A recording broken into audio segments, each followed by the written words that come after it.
Assalamualaikum warahmatullahi wabarakatuh. Perkenalkan kami dari kelompok 5 yang beranggotakan saya, Muhammad Hardiansyah Komering dengan NIM 13076232. Saya Salsabila dengan NIM 13076200083. Saya Salsabila dengan NIM 13076200076. Pada kesempatan kali ini kami akan melakukan praktikum uji enzim, yaitu ada uji isolasi enzim papain dan enzim bromelin. Yang kedua ada uji aktivasi enzim papain dan enzim bromelin. Yang ketiga adalah uji aktivasi enzim katalase. Adapun tujuan dari praktikum enzim ini, yang pertama mengisolasi enzim papain dari buah pepaya dan enzim bromelin dari buah nanas. Yang kedua mengidentifikasi aktivitas enzim papain dan enzim bromelin pada susu full cream. Yang ketiga mengidentifikasi aktivitas enzim katalase pada hati ayam, wortel, dan kentang. Yang keempat memahami pengaruh suhu dan pH terhadap aktivitas enzim katalase secara kualitatif. Yang terakhir menganalisis aktivitas enzim katalase dari berbagai macam sumber enzim dalam menghidrolisis H2O2.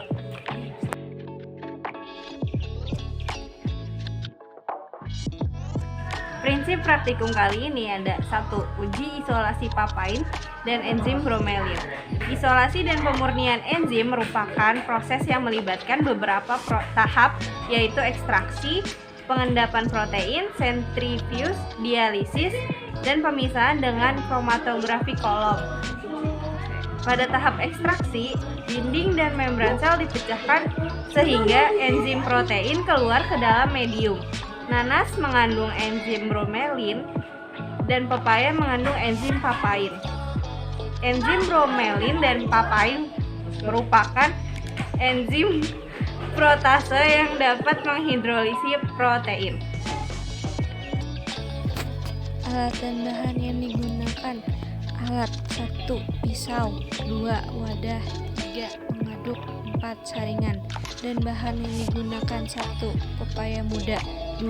Nanas, 3. Garam, dan terakhir air. Cara kerja: pertama, ambil kertas pepaya dan beri kertas ke dalam wadah. Kedua, tambahkan 4-5 ml air. 3. Didiamkan selama sejam. 4. Setelah sejam, campurkan dengan 1 sendok teh. 5. Didiamkan 15 menit. 6. Saring larutan menggunakan saringan. 7. Dipisahkan dan dikeringkan endapan. Yang terakhir, papan. Lalu diukur pH.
Berikut adalah hasilnya.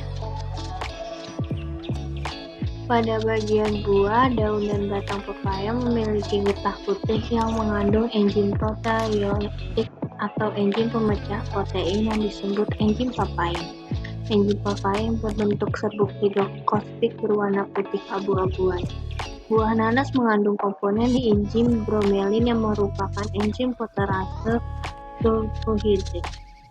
Isolasi enzim berdasarkan pelarutan seperti pengendapan dengan pelarut organik dan pengendapan dengan garam. Penambahan pelarut organik atau garam ke dalam larutan berisi enzim menyebabkan pelarutan enzim di dalam larutan akan turun dan enzim akan mengendap.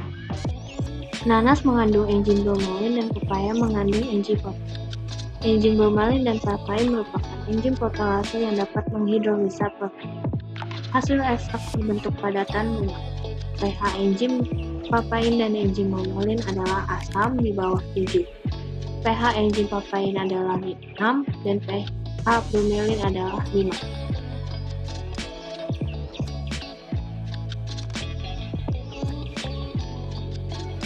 Yang kedua ada uji aktivitas enzim pepsin dan enzim bromelin. Aktivitas enzim papain dan enzim bromelin ditandai dengan proses pemecahan substrat menjadi produk asam amino. Pada sisi aktif enzim, susu ditambahkan papain menghasilkan jika susu terpisah, artinya isolasi papain berhasil. Susu ditambahkan bromelin menghasilkan jika terpisah, artinya isolasi bromain berhasil. Alat yang digunakan ada 1. Tabung reaksi, 2. Pipet, 3. Corong, 4. pH meter. Dan bahan yang digunakan yang pertama ada susu, enzim papain, dan enzim bromelin. Cara kerja. 1. Ambil sampel susu sebanyak 10 ml ke dalam wadah menggunakan corong. Kedua, tambahkan 5 tetes enzim papain dan enzim bromelin pada masing-masing sampel. 3. Dikocok dan dipanaskan. Keempat, didiamkan selama 30 menit. Kemudian setelah 30 menit diangkat wadahnya. Keenam, diukur pH-nya dan diamati. Dan terakhir, dibandingkan pH susu yang belum diberi enzim dan yang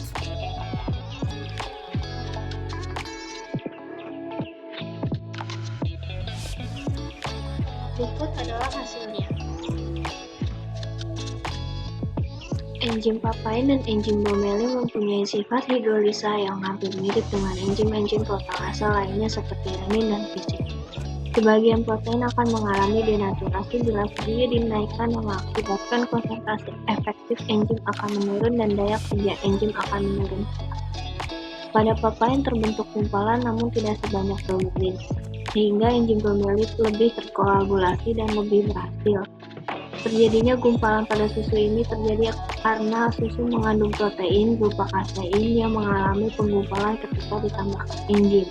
Penambahan enzim digunakan untuk menghasilkan protein pada susu sehingga terjadi gumpalan. pH susu sebelum diberi enzim adalah 7.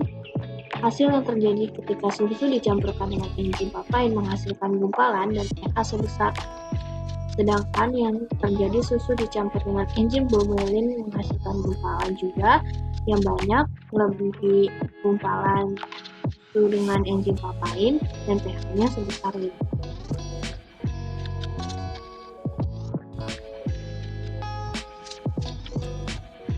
Yang ketiga, uji aktivitas enzim katalase. Kegunaan enzim katalase adalah menguraikan hidrogen peroksida atau H2O2, merupakan senyawa racun yang dalam tubuh yang terbentuk pada proses pencernaan makanan.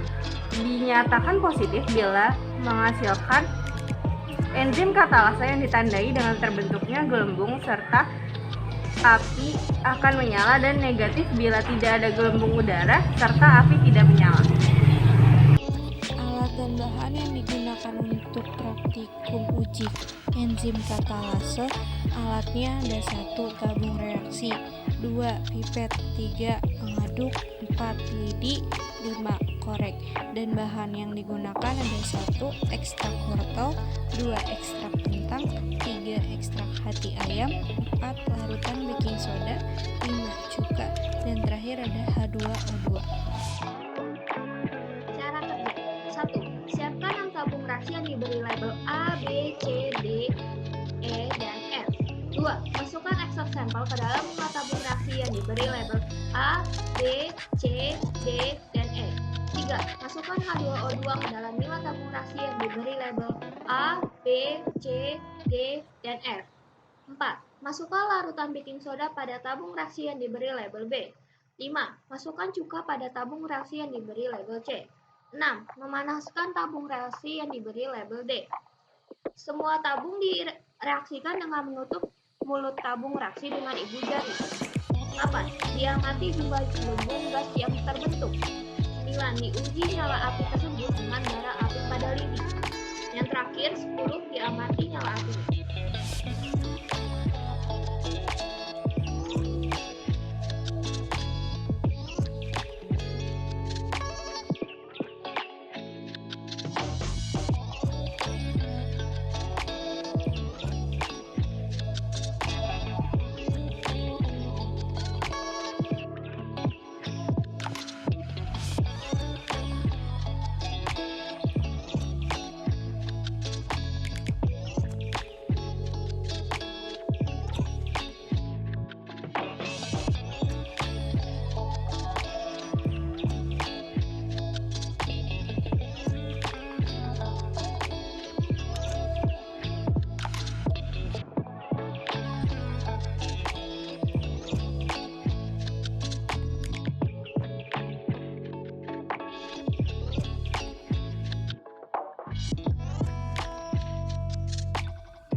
Berikut adalah hasilnya. Katalase memecah senyawa berbahaya seperti hidrogen peroksida H2O2 di dalam sel. Dalam hal ini H2O2 bertindak sebagai substrat. Katalase mendegradasi H2O2 menjadi air, H2O dan oksigen O2. Faktor yang mempengaruhi cara kerja enzim yaitu suhu dan tempat. Berikut adalah persamaan reaksi. Saat ATL diberi H2O2 atau saat ATL yang dipanaskan lalu diberi H2O2, timbul gelembung gas yang menandakan adanya H2O dan timbulnya nyala api yang menandakan adanya O2. Namun pada keadaan basah, yaitu ketika ditambahkan oleh larutan baking soda, dan dalam keadaan basah, yaitu ketika ditambahkan cuka, hanya timbul gelembung gas, tidak ada api pada uji nyala api. Kentang dan wortel memiliki hasil yang hampir sama, yaitu dalam keadaan apapun hanya menghasilkan gelembung gas, tidak timbul uji nyala. Jika hanya ekstrak sampel saja, yaitu hati, kentang, wortel saja, tidak timbul gelembung gas dan tidak timbul juga uji nyala. Jika hanya H2O2, tidak ada gelembung gas, namun timbul uji nyala ada walaupun redup. Kesimpulan pada praktikum kali ini adalah yang pertama, nanas mengandung enzim bromelin dan pepaya mengandung enzim papain. Hasil ekstrak berbentuk padatan dan lunak. pH pada enzim papain dan enzim bromelin agak asam, yaitu di bawah 7. pH enzim papain 6 dan pH enzim bromelin 5. Kesimpulan yang kedua, pada papain terbentuk gumpalan, namun tidak sebanyak bromelin. Bromelin lebih terkoagulasi dan lebih berhasil. pH susu sebelum diberi enzim 7 dan hasil yang terjadi setelah dicampur dengan enzim papain menghasilkan gumpalan dan pH-nya sebesar 6. Sedangkan yang terjadi pada susu dicampur dengan ekstrak bromelin menghasilkan gumpalan dengan pH sebesar 5. Kesimpulan ketiga, hati ayam mengandung enzim katalase yang paling baik. Hal ini disebabkan hidrogen peroksida atau H2O2 menjadi air atau H2O dan oksigen O2 yang ditandai adanya gelembung dan bara api yang menyala. Kentang dan wortel hanya menghasilkan gelembung gas. Kesimpulan yang keempat adalah enzim sangat dipengaruhi oleh substrat, pH, dan suhu. Terima kasih teman-teman dan kakak-kakak yang sudah menonton video kami dari awal sampai akhir dengan seksama, ya. Kurang dan lebihnya mohon maaf. Sekian dari kami. Wassalamualaikum warahmatullahi wabarakatuh.